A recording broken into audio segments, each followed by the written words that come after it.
Voy a empezar con una diapositiva de uno de los yacimientos más interesantes y emblemáticos de mamíferos fósiles de España, que es Venta del Moro, en Valencia. En Venta del Moro, como veis en la diapositiva, pues había camellos, hiparion, antílopes, también había castores. Vamos a ver. Estoy aquí un poco. Sí. Eso es, camellos, castores. Es el final del Cenozoico, perdón, y vamos a ver si cogemos. Aquí otra ilustración de la misma, donde vemos que también hay hipopótamos, cocodrilos, una fauna extraordinaria. Es la representación máxima del Cenozoico continental en la península ibérica y uno de los yacimientos más singulares del Cenozoico, no solo a nivel español, sino incluso a nivel mundial, porque tiene la peculiaridad de que en un momento muy corto se juntaron animales de procedencias muy diferentes, que habían hecho grandes migraciones. Los camellos venían de Norteamérica, iban acompañados de otra fauna norteamericana. Es decir, tuvieron que atravesar toda Eurasia para llegar a Valencia. Es un largo camino. Los hipopótamos venían de África y también tuvieron que cruzar el Mediterráneo para llegar a Europa. Una fauna muy singular que probablemente significa el máximo de diversidad de grandes mamíferos en el Mioceno, en el Cenozoico.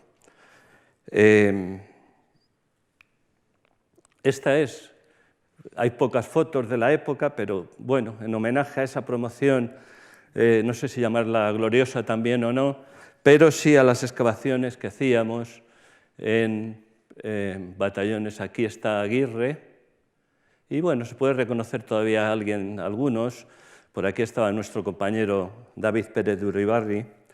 Y la fauna de Venta del Moro es extraordinaria por esto, porque nos encontramos con fósiles de hipopótamos, osos extinguidos que venían probablemente de la India, un camello gigante, esta es una falange, que es uno de los especímenes más grandes de este grupo de artiodáctilos norteamericanos, y luego había una diversidad de carnívoros impresionante. Este es un tigre de diente de sable, grande, y además también procedentes de la India, esto parece como en el circo, teníamos los antecesores de los bovini, es decir, de los toros, vacas y búfalos más antiguos que se conocían, que no eran autóctonos y probablemente también que están aquí representados por unos cuernos.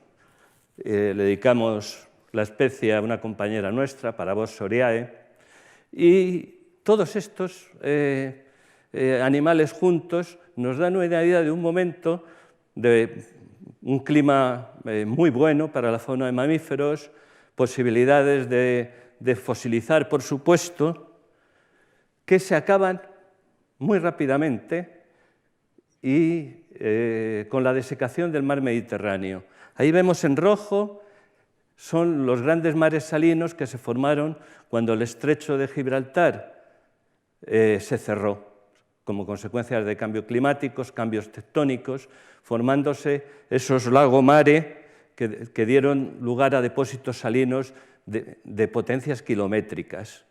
Esta desecación del Mediterráneo duró muy poco, duró unos cuantos cientos de miles de años. Aquí vemos la secuencia del cierre desde el estrecho bético-rifeño, que separaba África de la península ibérica, hasta el cierre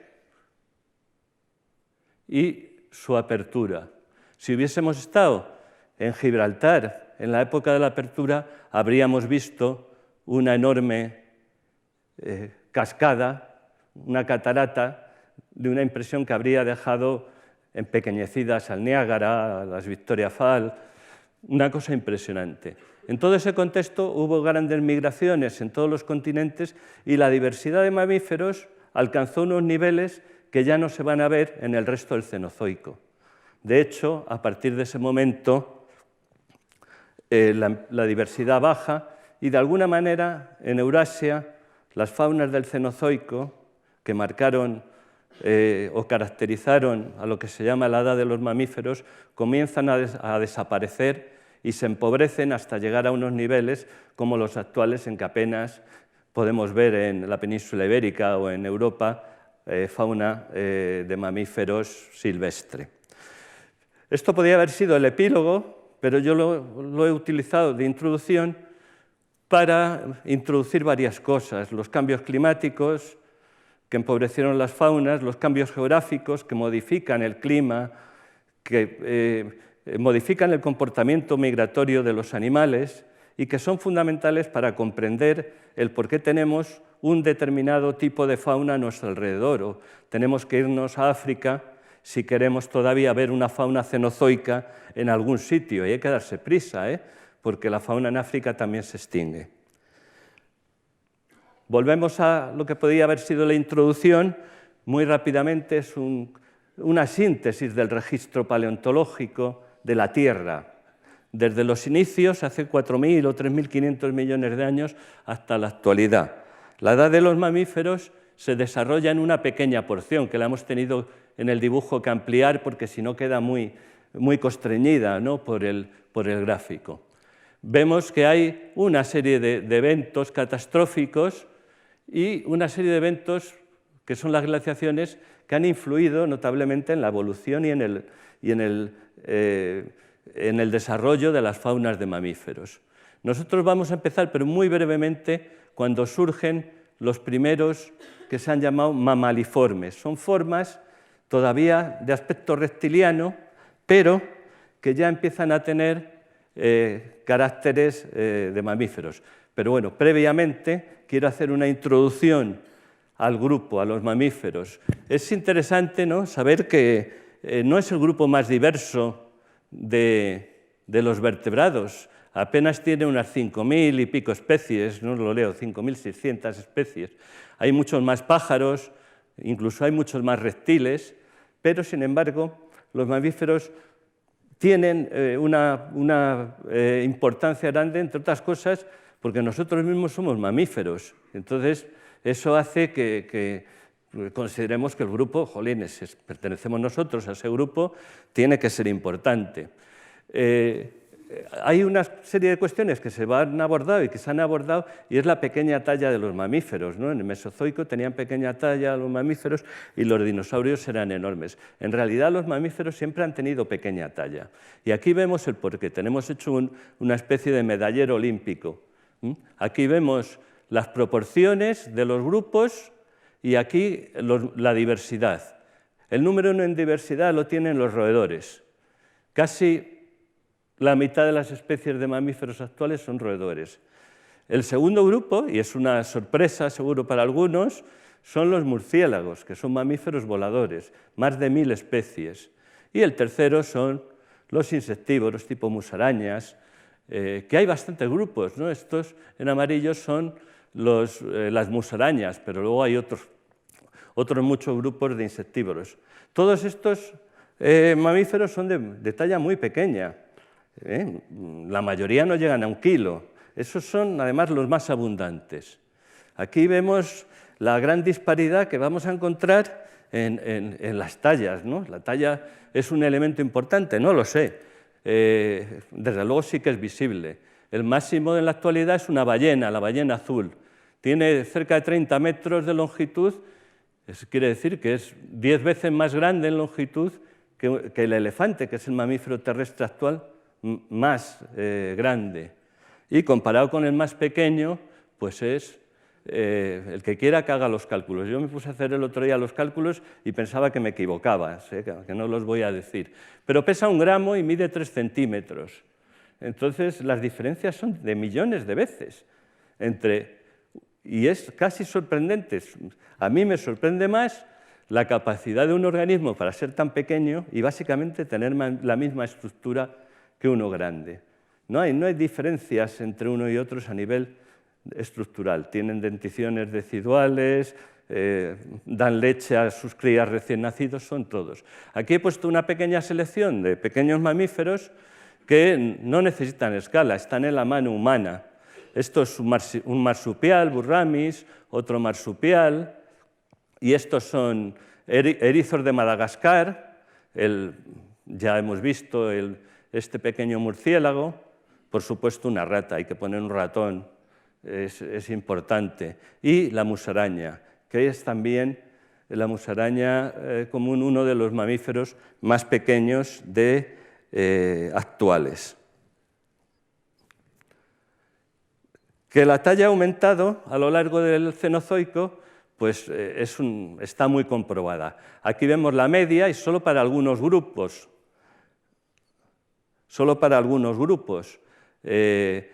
Los que más han aumentado durante la escala del Cenozoico. El Cenozoico empieza más o menos a los 66 millones de años y todos estos grupos han aumentado. La media también ha llegado a aumentar. Aquí vemos ya expresada esa talla en los distintos continentes. La mayoría de las especies que vemos aquí no llegan al kilo, la mayoría. Pasar del kilo en los mamíferos es muy, muy difícil. De hecho, los humanos somos gigantes, con nuestros, bueno, yo no voy a decir mi peso, pero cerca de 100 kilos somos gigantes. Y lo que sí también hemos visto, y es que hay una disminución, aquí se ha considerado desde el Pleistoceno.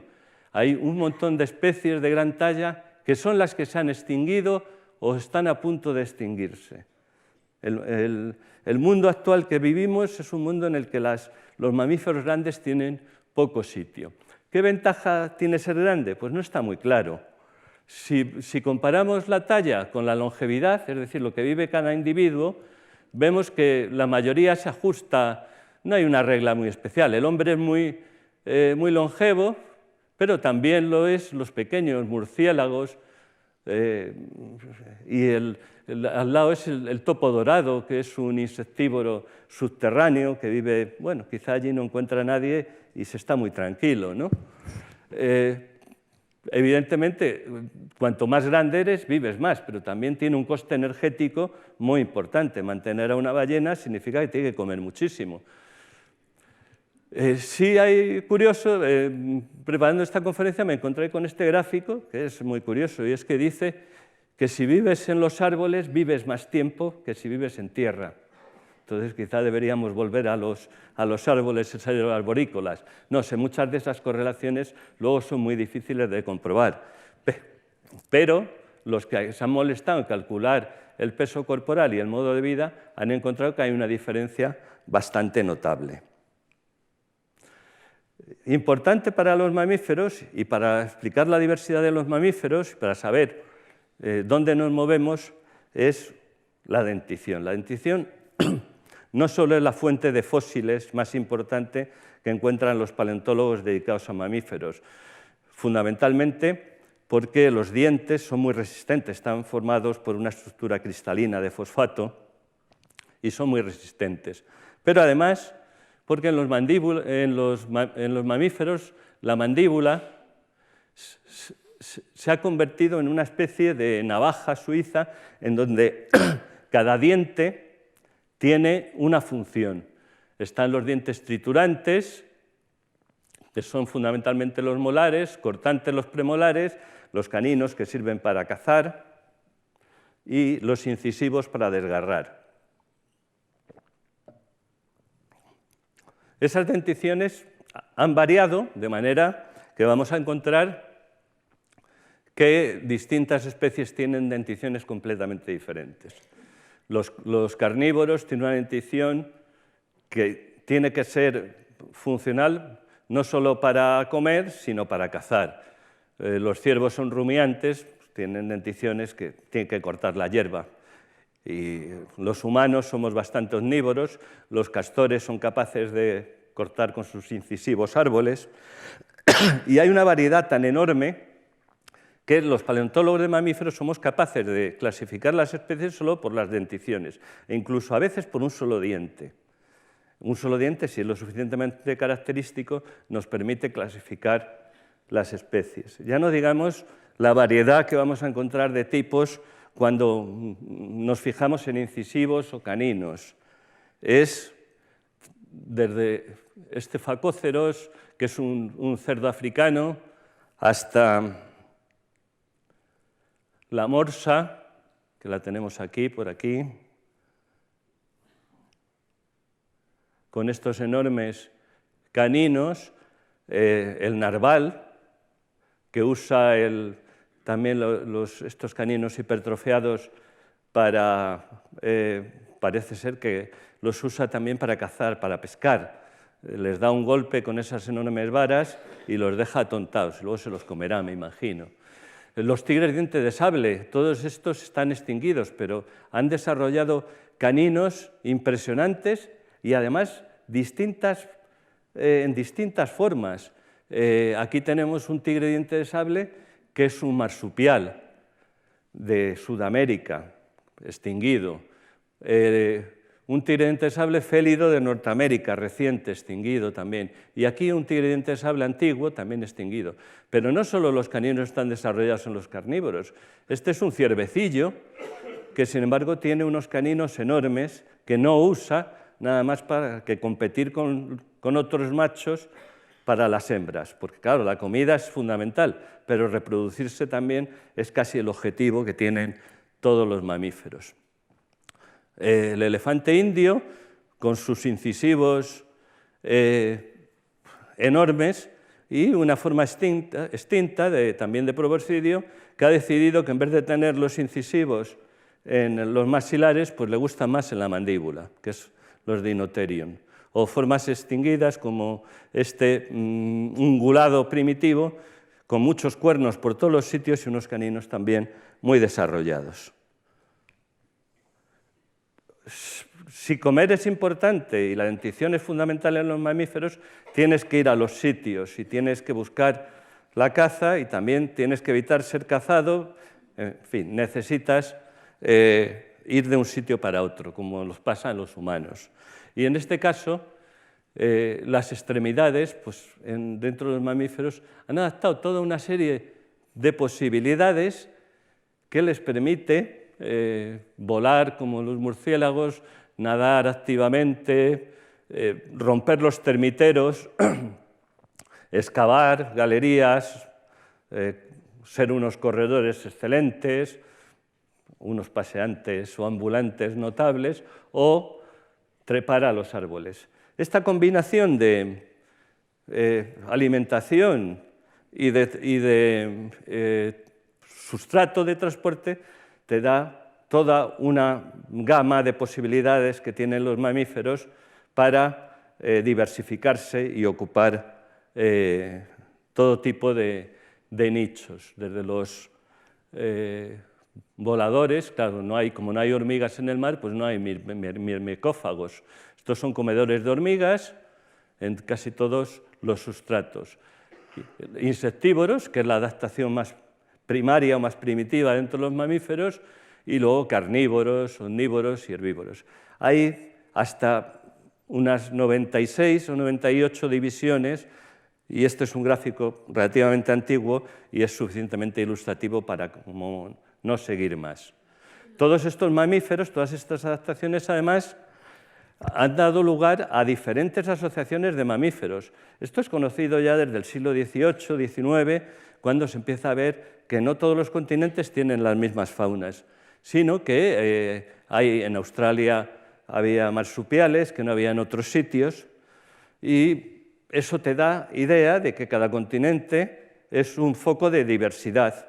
En cada continente vamos a encontrar que las relaciones tróficas, fundamentalmente de carnívoro, herbívoro, carnívoro grande, herbívoro grande, o carnívoro pequeño, herbívoro pequeño, se mantienen. Eso es lo que contribuye a la gran diversidad que existe en los mamíferos, y no solo en los mamíferos, sino en otros grupos. Esa diversidad está condicionada por tres factores abióticos muy importantes. Es, uno, el clima. Conocemos muy bien que el clima ha variado a lo largo de la historia geológica de la Tierra y, en particular en el Cenozoico, pues tenemos desde el máximo termal, el óptimo climático del Eoceno, pues vamos a registrando oscilaciones. Claro, cuando llegamos al final, Venta del Moro estaba situado más o menos por aquí, todavía disfrutamos de un clima excepcional. Vienen las glaciaciones y todas las faunas del continente, de los continentes septentrionales, América del Norte, Eurasia, pues han entrado en declive. Aquí vemos cuando empieza la glaciación ártica y cómo la Antártica es más antigua. Sin embargo, la distribución de los continentes, aunque también quedaron afectados, era distinta y se han podido salvar. Porque el segundo factor importante es la distribución de los mares y de los continentes. La distribución de los mares y los continentes ha cambiado. Estos son dos modelos distintos de dos autores que básicamente utilizan los mismos, utilizan los mismos criterios, es situar en un mapa los yacimientos de cada época con fauna continental o con fauna marina. De esa manera pueden reconstruir la geografía de los mares y vemos cómo enormes mares continentales estaban desarrollados en el paso entre el Mesozoico y el Cenozoico. Estas serían las curvas que hay, como vemos las áreas continentales van aumentando hacia el Cenozoico y la diversidad, ya nos lo mostró el otro día José Luis Sanz, la diversidad crece. Y aquí vemos cómo el número de especies de mamíferos y de aves en el Cenozoico se ha disparado, mientras que los demás. Pero hay un tercer grupo con una diversidad todavía más impresionante que los mamíferos y las aves, que es el de los insectos. Los insectos son los grandes conquistadores de la tierra firme, de los continentes, y de hecho suministran alimentación a muchos de los mamíferos. Finalmente, el tercer factor es la propia distribución de los continentes. Pasábamos del Gondwana y de la Eurasia, que estaban unidos, lo contó Juan Carlos el otro día, a esa fragmentación de los continentes. Una de las ventajas de los mamíferos es que comienzan con una Pangea, con unos continentes unidos. Luego tenemos una idea de que los mamíferos, los primeros mamíferos, eran lo que denominamos cosmopolitas, estaban por todos los sitios sin provincialismos. Y luego la fragmentación de esos continentes ha hecho que las faunas de mamíferos que estaban en cada una de esas zonas, al separarse, tuviesen historias diferentes, cada uno va por su cuenta. Es importante también al respecto factores, por ejemplo, como las orogenias. La orogenia alpina que tenemos, es decir, las montañas que se han desarrollado, separan prácticamente Eurasia de otros continentes y significan barreras no solo geográficas, sino también climáticas. La humedad no llega al interior de Asia porque los Himalayas la retienen y crean las lluvias monzónicas, con lo cual en la India llueve mucho, pero en el Gobi y en otros sitios son zonas muy desérticas. Los mamíferos es uno de los grupos entonces de vertebrados y prácticamente se originan casi al mismo tiempo que el otro grupo que veíamos en donde están los dinosaurios, los diápsidos. De alguna manera son grupos hermanos, ¿no? Son hermanos, lo que pasa es que tienen un camino, una diferencia de muchos millones de años, a partir de ancestros anfibios, en un mundo que, claro, con estos elementos en el agua, pues daban ganas de salir. Entonces, bueno, pues estos empezaron a salir. Probablemente las extremidades tetrápodos, las manos y patas, la funcionalidad no la tenían tanto para marchar sobre tierra como para moverse en el barro. Las zonas encharcadas, zonas de manglares, zonas en donde el agua fluctuaba con las mareas, debía ser dificultoso marchar y un grupo de vertebrados decidió que, bueno, que era bien inventar, entre comillas, lo que son los miembros para desplazarte en tierra. Eran mundos muy húmedos y, de hecho, esta época en el Carbonífero se formaron los grandes, la mayoría, no todos, pero la mayoría de los yacimientos de carbono, de carbón de la tierra. Toda esa acumulación de madera enterrada una sobre otra dio lugar a enormes concentraciones de carbón.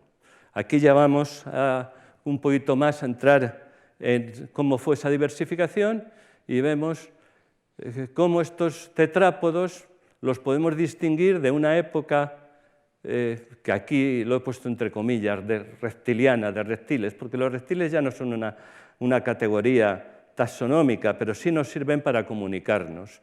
El cráneo, con 3 morfologías diferentes, anápsido, típico de las tortugas, diápsido para aves, los dinosaurios, y luego el sinápsido de los mamíferos. Hay 3 fases muy claras en la evolución de los mamíferos.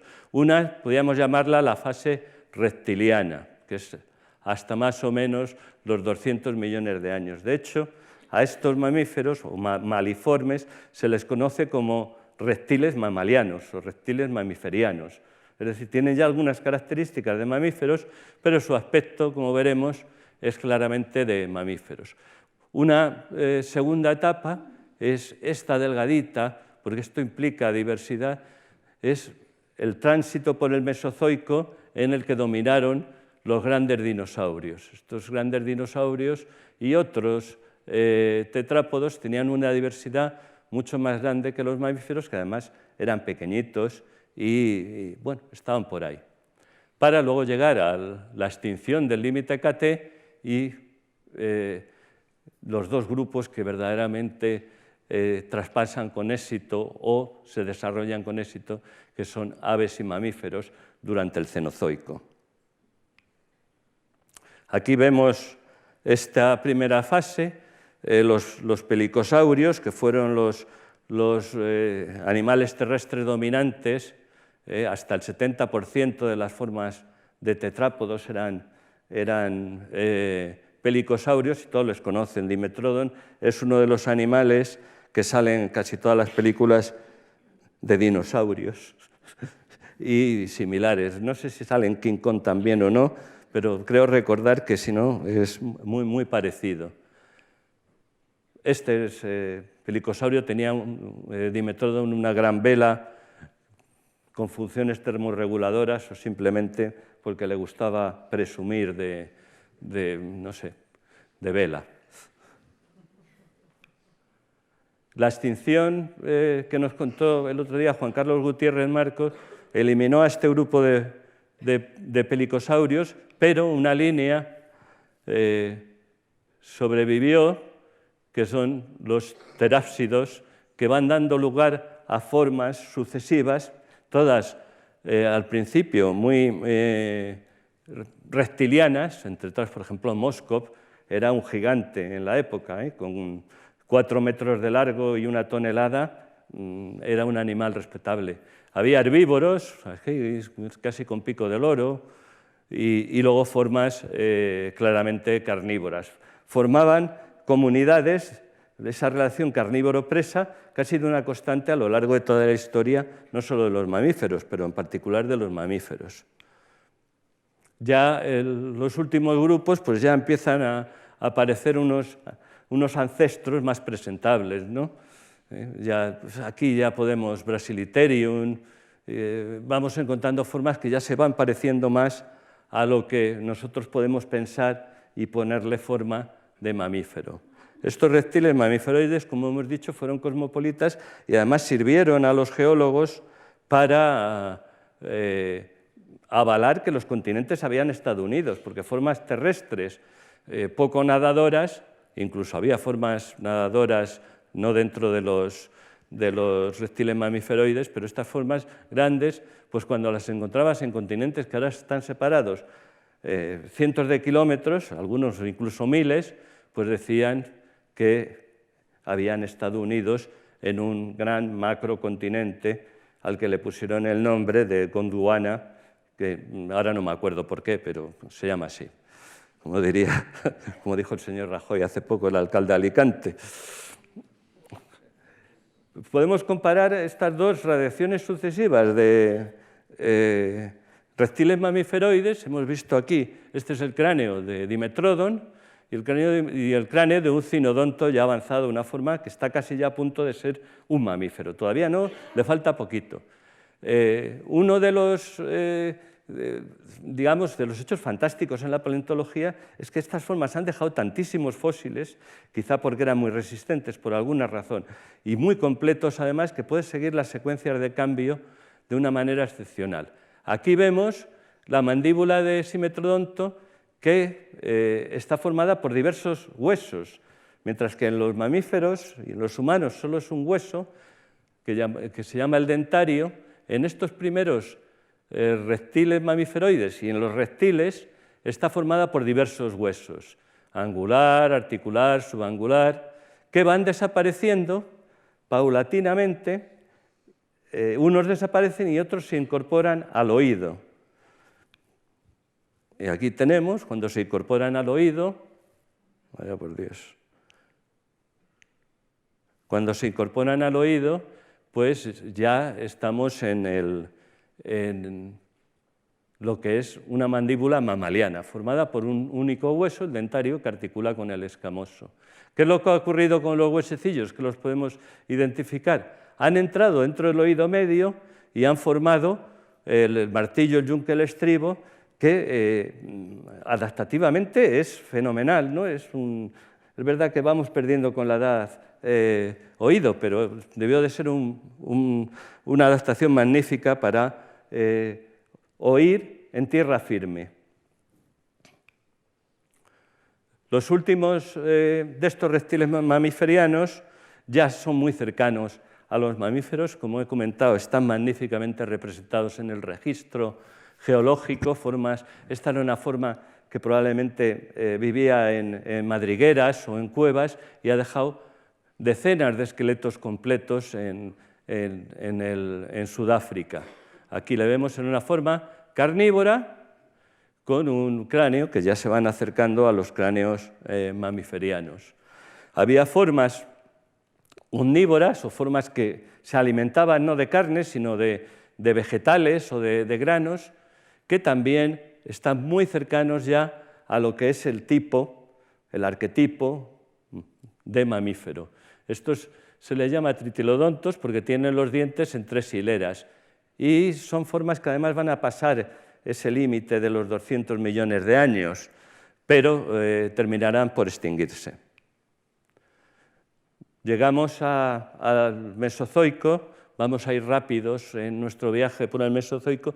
Esta es la portada de un libro que marcó una época en el conocimiento de los mamíferos mesozoicos, porque lo reunió prácticamente todo lo que se conocía hasta 1979. Ahora probablemente ya sería imposible hacer en un solo libro meter todo el conocimiento, porque en estas últimas décadas, y sobre todo en China, se ha encontrado tal cantidad de mamíferos fósiles del Mesozoico que nuestros conceptos están cambiando poco a poco, pero están cambiando.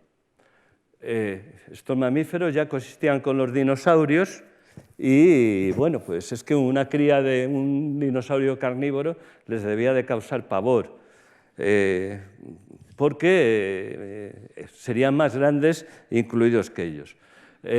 ¿Fue la razón de los dinosaurios el que los mamíferos fuesen pequeños? Pues es seguro que sí.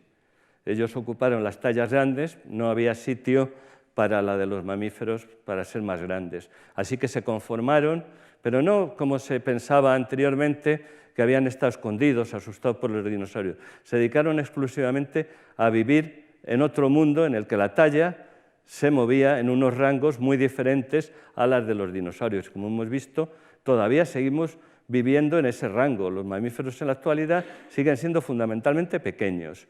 Y como pequeños están ocupando tal cantidad de nichos y de hábitats que siguen teniendo mucho éxito en la actualidad.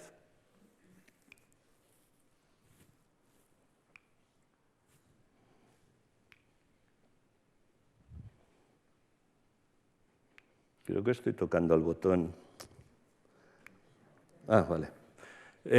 Estos primeros mamíferos del Mesozoico tenían prácticamente, eran muy parecidos a lo que hemos visto al final, pero ya tenían la mandíbula formada por un único hueso, el dentario.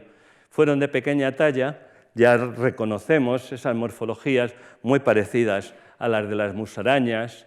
Esta es una forma española que vamos a ver a continuación, Espinolestes, del yacimiento de las Ollas. Hay que hacer un poco de publicidad a eso. Esta es una de las formas más grandes de la época, que parece ser que depredaba sobre crías de dinosaurios, de pequeños dinosaurios. Algo pasa con el... Ah, bueno, ha vuelto a pasar. Vale, vale. Vale.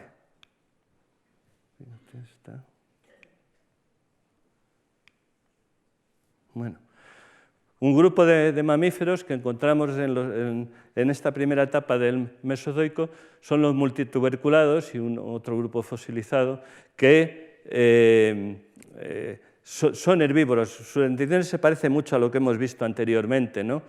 Son multituberculados, tienen muchos tubérculos y convergen con los roedores actuales, de manera que aunque pasan el límite mesozoico, viven durante todo el Mesozoico, pasan al Cenozoico, pero terminan extinguiéndose cuando los roedores actuales empiezan a diversificarse.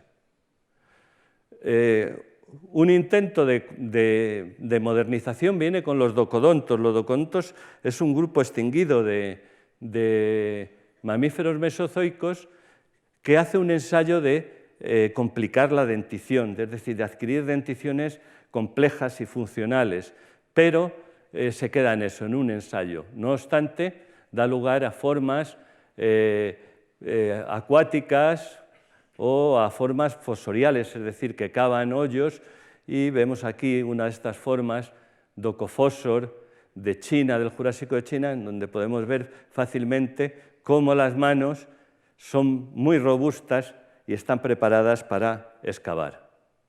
Espinolestes, por el contrario, es una forma insectívora del Cretácico de las Ollas y tiene muchas peculiaridades. Entre ellos tiene unas articulaciones que imitan a la de los desdentados, todavía conservan los huesos epipúbicos, es decir, los que sostienen, luego en los marsupiales van a sostener el marsupio, y dentición simple, insectívora. Tiene además huesos dérmicos, pequeños huesos dérmicos de protección en el cráneo, y está desarrollando pelos ya sin llegar a ser espinas como en los insectívoros tipo erizo, pero sí más gruesos que han fosilizado y nos han dejado sus huellas. Y, por supuesto, los ya mamíferos placentados y al que pertenecemos nosotros, y marsupiales que van a pasar al Cenozoico y van a dar lugar a la radiación cenozoica. Aquí vemos un poco qué nichos ocupaban estos mamíferos en el Mesozoico, y pues había insectívoros, carnívoros, pero estaban limitados y solo una especie que conozcamos llegó a superar los límites estos de talla y se quedó en unos modestos 10 kilos, que para la época eran gigantes totalmente. Ese largo camino evolutivo del Mesozoico está aquí sintetizado y básicamente le podemos ver que es el cambio en la mandíbula, que ya se ha desarrollado anteriormente, y sobre todo los cambios en la dentición, de denticiones simples con 3 conos, con 3 cúspides, se va complicando, se van añadiendo cúspides, las cúspides giran y llegas a lo que los paleontólogos consideramos como lo más importante, que es el molar tribosfénico. ¿Por qué es importante ese molar tribosfénico? Porque ha dado lugar a toda una gama de posibilidades que habíamos visto antes. Se ha transformado en todo lo transformable que sirva para comer, y en otros mamíferos han decidido que pueden comer sin dientes y han perdido totalmente la dentición, o la han modificado, han desarrollado alternativas a la dentición, como es el caso del ornitorrinco. La extinción nos la contaron el otro día, solo la voy a señalar como paso trascendental entre dos mundos, el mundo mesozoico y el mundo cenozoico. Las causas, si fue un meteorito, no nos preocupan. Sí es importante señalar que es el momento en que esos grandes mares continentales o epicontinentales que estaban dentro de los continentes están desapareciendo y desaparecen a un ritmo rapidísimo, con lo cual la continentalización, es decir, la extensión de los continentes, avanza y probablemente ese fue un factor que favoreció mucho a los que sobrevivieron a la extinción de los dinosaurios. Hay tres modelos, que no vamos a entrar en profundidades, de qué pasó con los mamíferos entre el Cretácico y el Paleógeno. Hay un modelo que dice que prácticamente se extinguieron también y los pocos que quedaron dieron lugar a una explosión de formas y variedades. Este es el modelo que explica este otro gráfico. Quedaron unos pocos mamíferos, pero muy rápidamente, como no había competidores, pues en menos de los millones de años los manejamos con mucha generosidad los paleontólogos, pero es poco tiempo, ¿no? En 10, 15 millones de años prácticamente ya vamos a encontrar todos los grupos modernos, incluyendo las formas voladoras, plenamente adaptadas acuáticas, e incluso formas ya al final del Oligoceno, antes de los 24 millones de años, el mamífero terrestre más grande que ha existido, que es el Paraceratherium, que es un rinoceronte sin cuernos, mucho más grande que un elefante. El segundo modelo te dice que no, había líneas que traspasaron y luego dieron lugar, cada una de esas líneas dio lugar a los distintos grupos que nos vamos a encontrar. Ese es el que a mí me gusta más. Y el intermedio viene sobre todo del ámbito de las relaciones moleculares. Los que han estudiado la similitud entre los organismos actuales, los mamíferos actuales, y han estimado un reloj molecular, un reloj que dice cuándo han tenido que divergir esas líneas, ¿no? En que piensan que el límite KT no les afectó para nada porque ya los grupos de mamíferos existían en el Mesozoico. Lo que pasa es que no los encontramos, es decir, que ya había roedores, había lo que sea. A mí me parece bastante difícil. Probablemente un intermedio entre este y este puede ser digamos, el que explica más cosas.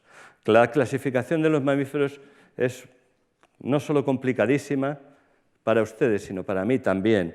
Entonces, han proliferado distintas clasificaciones, las agrupaciones que habíamos aprendido ya sirven para poco, pero hay algunas que verdaderamente están sólidamente establecidas y que nos van a servir para hacer una pequeña incursión en el mundo de los mamíferos del Cenozoico, ¿no? Esa es la de los afroterios, que une a los mamíferos de África endémicos en una sola agrupación, en una sola clase. Y la de los cetartiodáctila, que une a los cetáceos con los artiodáctilos. Esas son agrupaciones básicamente que han sido hechas por los zoólogos que estudian las biomoléculas. De los grupos que tenemos actuales, el más primitivo es el de los monotremas, están restringidos a Australia y Nueva Guinea, y entre ellos el más conocido es el ornitorrinco, que ha sustituido la dentición por un pico córneo similar al de las aves. Se han encontrado fósiles, que veremos luego más adelante, creo que hay alguno, y digamos, los monotremas han permanecido básicamente con caracteres que todavía son muy primitivos, reptilianos. Ponen huevos, pero sin embargo ya alimentan con leche a sus crías, por lo tanto son mamíferos, aparte de solo tener un hueso mandibular. El otro grupo que ha proliferado en Australia son los marsupiales. La evolución de los marsupiales en Australia es tremendamente interesante y exuberante. Desgraciadamente no tenemos mucho tiempo, pero dio lugar a formas de todo tipo, entre ellas aquí vamos a ver Diprotodon, que alcanzó el tamaño de un rinoceronte grande y se extinguió hace apenas 40.000 años, el lobo marsupial, que jugó el papel de los carnívoros en otras áreas, y el último vivo fue en 1930, murió en un zoológico. Toda una serie de formas, desde pequeños roedores hasta el koalas, vivieron en estos yacimientos, encontramos los fósiles en la localidad de Rivers Lake, en Australia, en esa época. Es interesante señalar que los únicos placentados, es decir, mamíferos no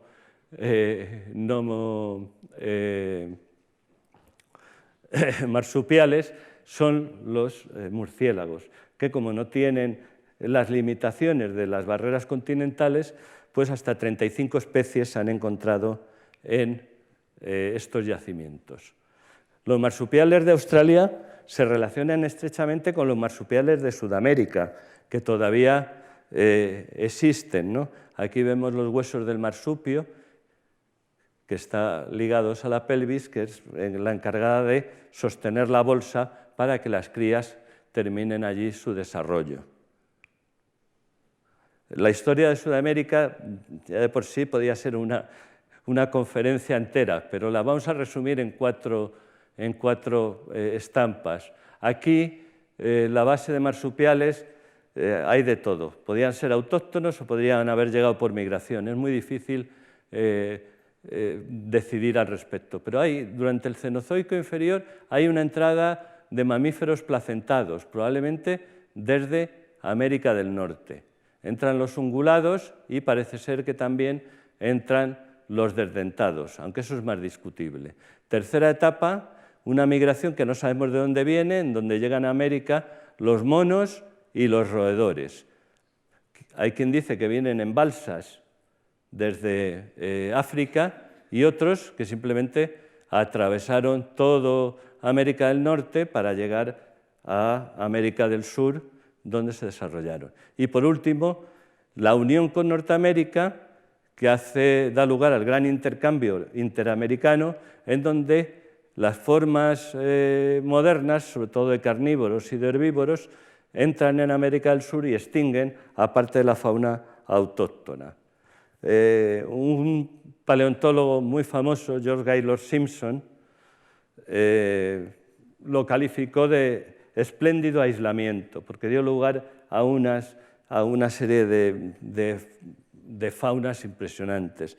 Hemos visto antes el Thylacomimus, aquí le vemos en más detalle, son marsupiales carnívoros, jugaron el papel de los grandes carnívoros en esas asociaciones, en las que había unos pájaros también que tenían bastante mal carácter, que son las aves del terror, que también competían con los carnívoros en estas faunas de América del Sur, que luego pasarán a América del Norte, pero de manera efímera.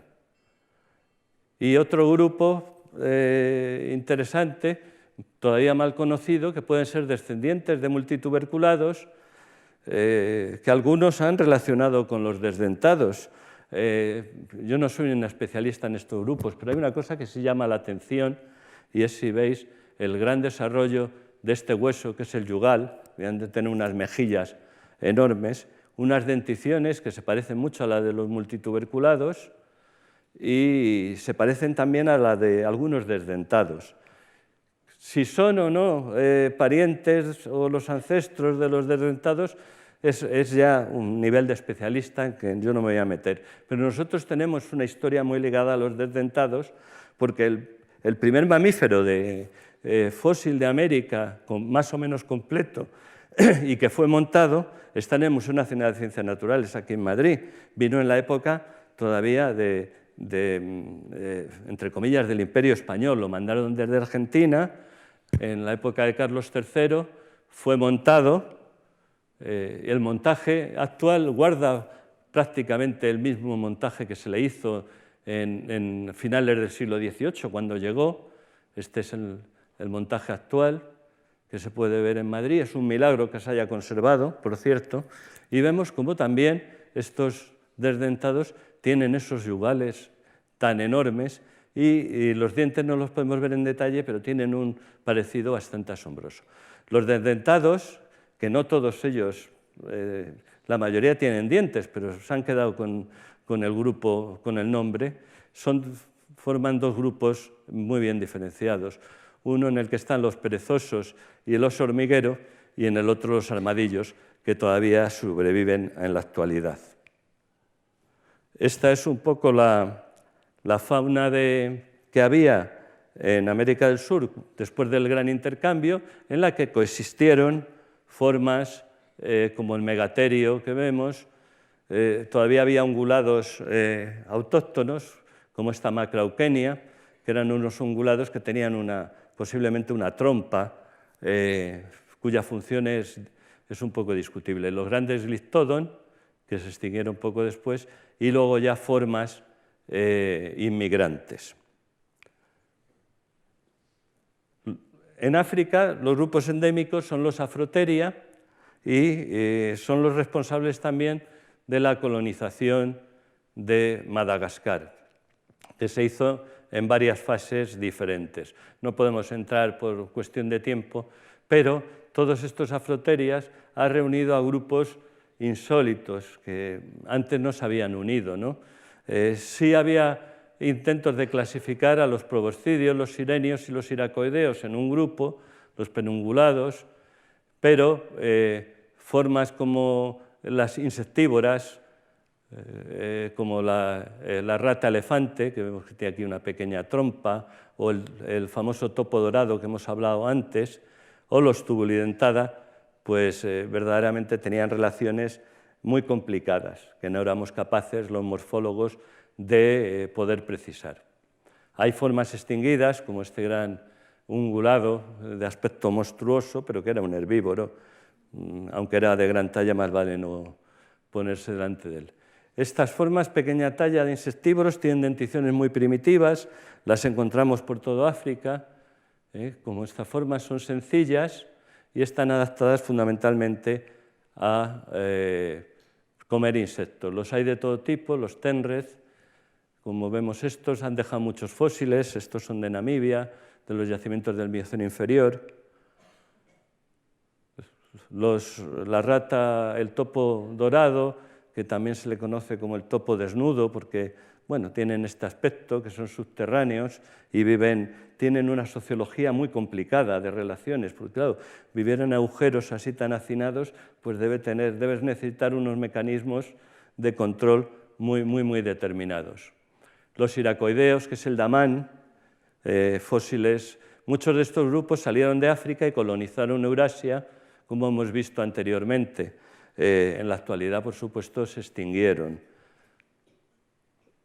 El Orycteropus, que es un extraordinario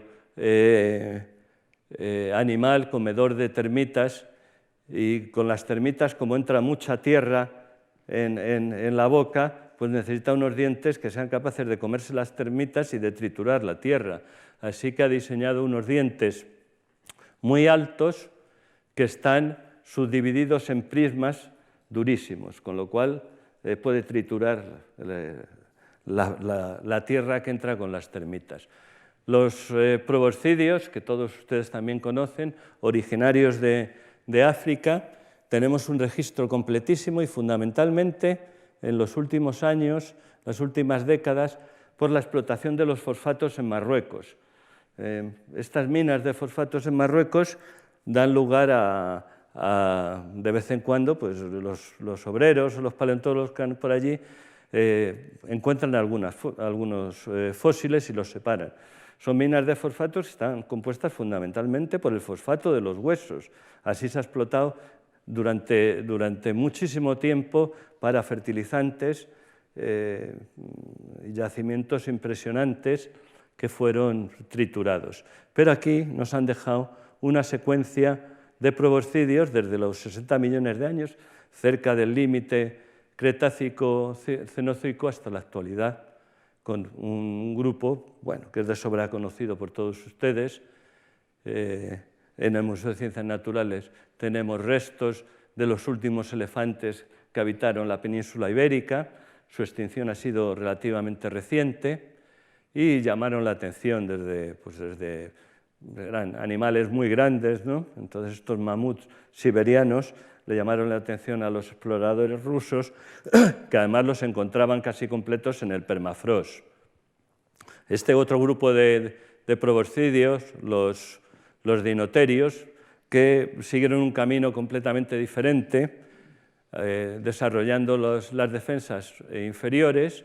Estos son ejemplares del Museo de Ciencias Naturales del Mioceno de Palencia, del Mioceno medio de Palencia, y bueno, también un grabado de la época para hacer idea de cómo eran las tallas. Uno de los últimos grupos de Afroteria son los sirenios, que son animales adaptados plenamente a la vida acuática. Nada, decir una pequeña curiosidad, los dugong tienen la nariz inflexionada y además muy abultada, mientras que el manatí la tiene delgada y más o menos normal. La razón es que estas especies comen las hierbas del fondo marino, por lo tanto necesitan que les pese mucho la cabeza para acceder, y sin embargo los manatís comen de la superficie, con lo cual la paquiostosis, es decir, el engrosamiento de los huesos, lo hacen en las costillas. La fauna de África ha recibido además, el aislamiento se termina hace unos 23 millones de años y recibe formas de fuera de África que son asimiladas perfectamente, ¿no? Entre ellas pues, recibe rumiantes, jirafas, antílopes, también jabalís muy extraños, junto con formas que llevan mucho tiempo en África, como son los simios, los monos. Llegamos al continente de América del Norte, Eurasia. Empezaron por formas que no tienen relación con los actuales en Asia y en América, y luego empiezan a desarrollarse casi al mismo tiempo. Todos los grupos actuales prácticamente ya tienen ancestros a comienzos del Cenozoico. Los lagomorfos, estos son primitivos del Eoceno de China, con los dos grupos más importantes, los conejos y las picas. Este es un cráneo de batallones. En batallones no solo hay tigres dientes de sable, también tenemos unos espectaculares cráneos y mandíbulas de los animales pequeños. Los roedores, que aparecen también, todos aparecen al mismo tiempo en el Cenozoico. Este es uno de los yacimientos que vamos a mencionar porque es uno de esos yacimientos extraordinarios donde se han conservado los esqueletos y las partes blandas. Con lo cual tenemos una información impresionante. Está en Messel, Alemania, es un antiguo cráter que luego se convirtió en un lago en donde la materia orgánica entraba en putrefacción y se crearon arcillas bituminosas que han conservado perfectamente los cuerpos en articulación y con los tejidos también más o menos reconocibles. Encontramos roedores impresionantes. Estos son de batallones también, son hámster de 9 millones de años, muy bien conservados, muy abundantes, y los roedores, que como hemos dicho, casi son la mitad de las especies actuales, les hemos dedicado muy poquito tiempo. Pero voy a hacer una excepción con dos formas, por raras más que nada.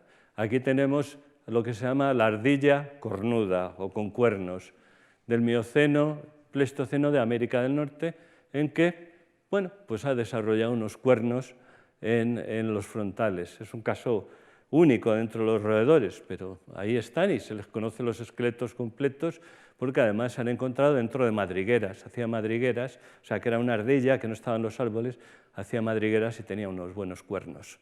Y formas gigantes de roedores que llegaron a alcanzar unas tallas muy respetables, como Josephoartigasia monesi, que llegaba a la tonelada de peso, del Plioceno de Uruguay, o aquí Phoberomis, la rata Fobero que da miedo, de 700 kilogramos del Mioceno superior de Venezuela. Estos son los emparentados con las capibaras actuales. Esta es una foto del zoológico de Glasgow tomada en no me acuerdo qué año, en la visita que hicimos. ¿Te acuerdas, Pepelu? Pues ahí está, es en el zoológico de Glasgow. Son las capibaras que tienen, para ser unos roedores, 70 a 100 kilogramos, es muchísimo, pero en estas épocas hubo roedores muy grandes.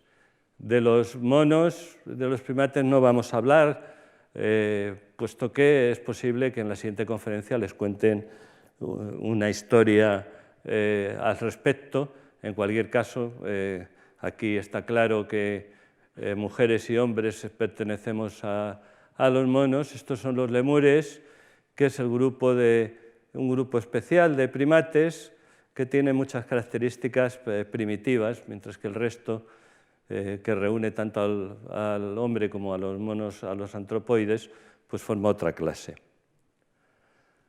Los insectívoros auténticos de Europa también los encontramos en Messel y he puesto sobre todo formas singulares. Aquí tenemos lo que podría ser como era el Spinolestes en el Mesozoico, pero aquí le tenemos unos cuantos millones de años después en Messel, que es un insectívoro, está emparentado con los erizos actuales, que tiene un casco, aquí unas escamas a modo de casco y también una cola gruesa con escamas para protección. La conservación tan excelente permite unas reconstrucciones impresionantes. Y un caso bastante raro, no solo en los insectívoros, sino en los placentados, que es el Leptithidium, que tiene una locomoción completamente bípeda. Y encima tiene una trompa, como veíamos que había insectívoros en África, pero no están relacionados, o eso dicen los especialistas. Los murciélagos, también en Messel encontramos, toda esta fauna de Messel es sobre los 50 millones de años, y por supuesto que hay restos de estos grupos en otros sitios, pero en ningún lado están tan completos. Aquí no solo encontramos todos los huesos y que muestran que la adaptación de murciélago a volar ya estaba plenamente conseguida hace 50 millones de años, sino que encontramos los vestigios del patagio y, en fin, todo.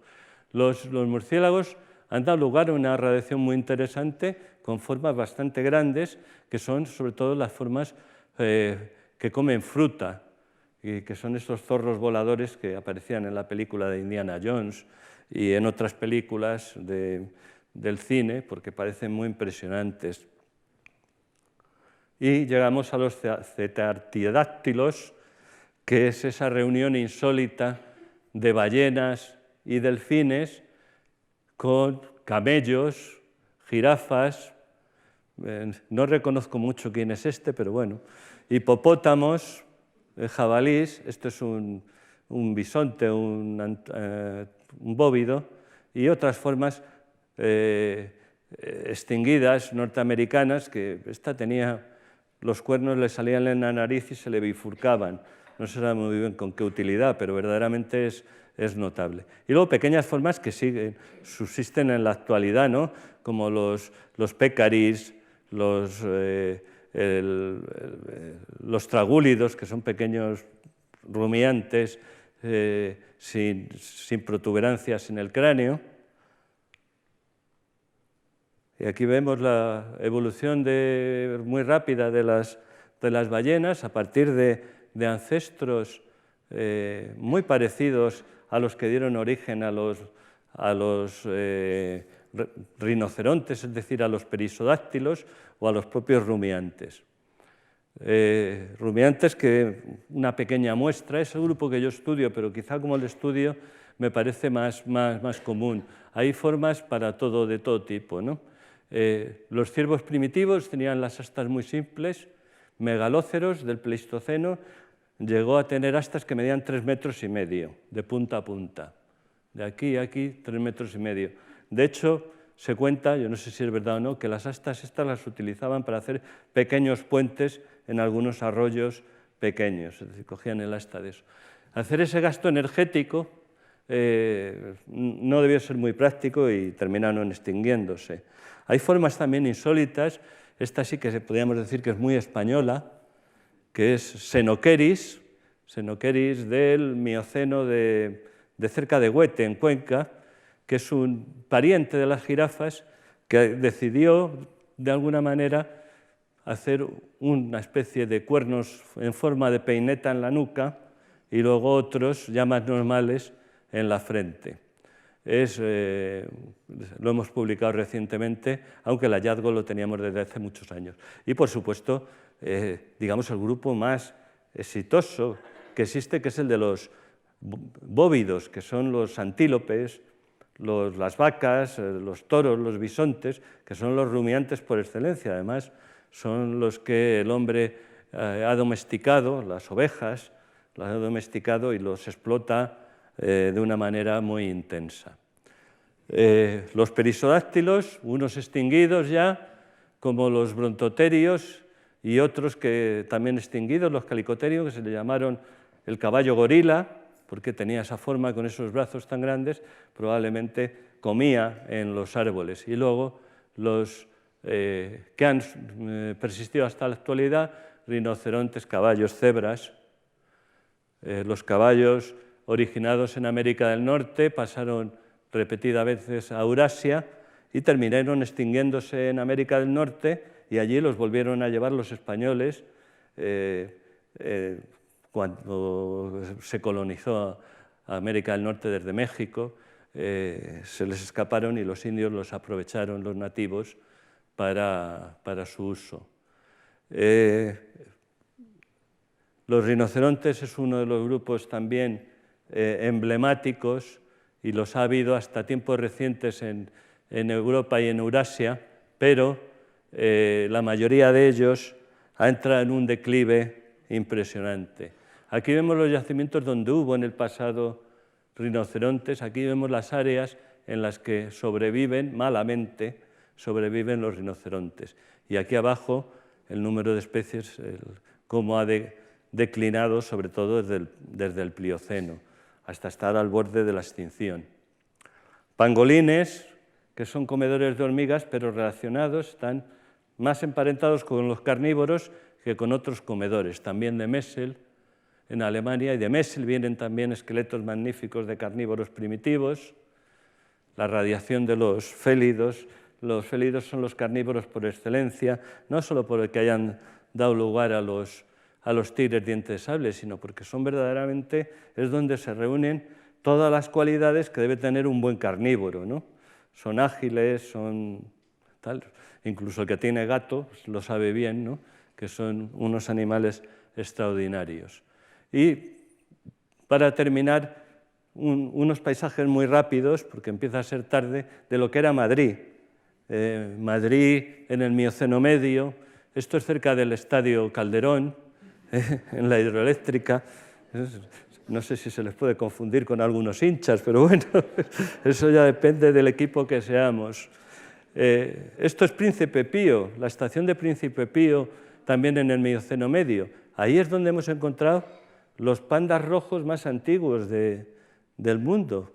Los primeros pandas, que los habíamos encontrado un diente nada más en la estación imperial, que está muy cerca del Calderón, o estaba muy cerca del Calderón, y le llamamos Mageristis imperialensis, un bonito nombre.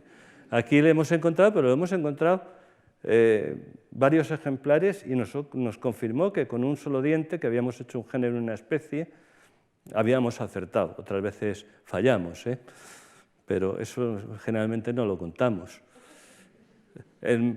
Donde está Barajas, cerca de Barajas, que seguro que alguien vive por allí cerca, en el Mioceno medio, rinocerontes, elefantes, Aquí vemos los rinocerontes sin cuernos que vivían en la época, jabalís, también muy notables. En Cataluña, antes del proceso, aquí tenemos una fauna extraordinaria. Elefantes, jirafas, que encontramos en Madrid también, tapires y, por supuesto, en las faunas del Vallesiense, es decir, del Mioceno superior de Cataluña, encontramos primates antropomorfos que no encontramos en las faunas del interior de la península. Y batallones. Batallones es también uno de esos yacimientos, como Venta del Moro, en donde todavía encontrábamos una diversidad extraordinaria. Jirafas, las grandes tortugas gigantes, parecidas a las de los Galápagos, jabalís, bueno, un pobre caballo muerto, rinocerontes. Y este es el batallones a vista de pájaro. Son cavidades que se formaron a modo de grietas y que luego se rellenaron con sedimentos. En algunos casos actuaron como trampas, parecido a lo que ocurre en la actualidad en las zonas de África donde hay agua, se concentran los animales, pero en otros sitios cayeron y quedaron atrapados. Y al quedar atrapados, pues se formaron acumulaciones, sobre todo de carnívoros, que entraban a comer o a beber y ya no salieron. Y es lo que se puede ver en el Museo del Mar en Alcalá de Henares, es una exposición sobre batallones donde hay una variedad de carnívoros notable. Quizá señalar eso, que en las faunas actuales del Cenozoico estamos perdiendo los carnívoros, esas faunas actuales están perdiendo los carnívoros grandes, cada vez quedan menos, y estamos abocados a ya se ha previsto, esto es muy antiguo, es de una conferencia que di sobre extinciones hace unos años, no la he querido modificar, porque tiene incluso su caché un poco arcaico, ¿no? Ahí con deformaciones de las fotocopias que hacíamos entonces, pero nos sirve para ilustrar que va a haber una sexta extinción, que ya desde 1600 se empezaron a extinguir formas por el impacto humano, y leía el otro día que, no sé en cuántos años, pero en pocos años, el animal más grande que exista silvestre no será mayor que una vaca. Es decir, vamos a llegar hasta ese nivel. Todos los demás probablemente se vayan a extinguir. Y eso es todo lo que les quería contar. Muchas gracias.